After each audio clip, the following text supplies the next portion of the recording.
राजस्थान लोक सेवा आयोग द्वारा करवाई गई एसआई भर्ती 2021 का मामला पूरे राजस्थान में चर्चा का विषय बना हुआ है। पूरे देश में यह मुद्दा उठा, सवाल खड़े हुए। एसओजी ने भर्ती रद्द करने की सिफारिश की और अब भी लगातार इस पूरे मामले को लेकर हाईकोर्ट की डबल बेंच में सुनवाई जारी है।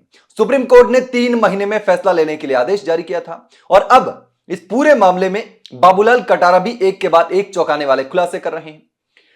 ईडी के सामने कई हैरान कर देने वाले खुलासे किए। कई पॉलिटिकल दिग्गज नेताओं के नाम भी शामिल हुए। पूर्व सांसद, पूर्व विधायक जैसे नेताओं के नाम सामने आए और जिस तरीके से बाबूलाल कटारा ने 1 करोड़ 20 लाख रुपए की घूस देकर के आरपीएससी का सदस्य का जो पद था वो प्राप्त किया। ऐसे में अब तमाम सवाल तो खड़े हो रहे हैं, लेकिन अब जिस तरीके से इस भर्ती को यथावत रखने को लेकर सरकार की तरफ से कहा जा रहा है और सरकार के द्वारा तर्क दिया जा रहा है।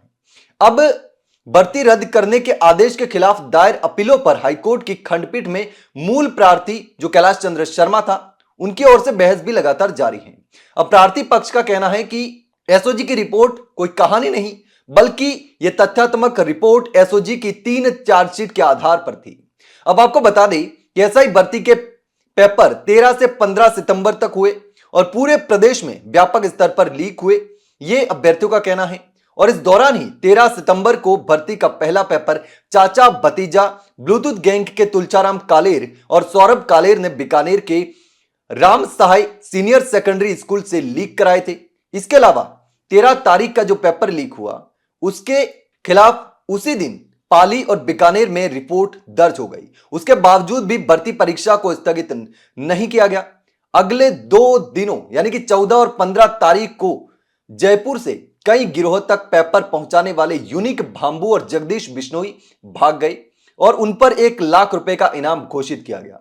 ये जो पेपर भर्ती रद्द करने के लिए कैलाश चंद्र शर्मा की ओर से बहस की जा रही है, उसमें कहा जा रहा है। इसके साथ ही प्रार्थी पक्ष और असफल अभ्यर्थियों की ओर से सीनियर एडवोकेट आरपी सिंह और अधिवक्ता हरेंद्र नील का कहना है कि इस भर्ती का पेपर लीक करने में गिरोह शामिल था। परीक्षा के समय देश भर में 11 एफआईआर दर्ज हुई, लेकिन मामला दबा दिया गया। हालांकि एक अभ्यर्थी से परीक्षा केंद्र पर मोबाइल बरामद हुआ और उसमें पेपर की कॉपी मिली थी। अब आरपीएससी ने परीक्षा केंद्रों की वीडियोग्राफी भी नहीं कराई, जिससे पेपर लीक होने पर यह अनुमान लगाना मुश्किल है कि यह किस अभ्यर्थी तक पहुंचा।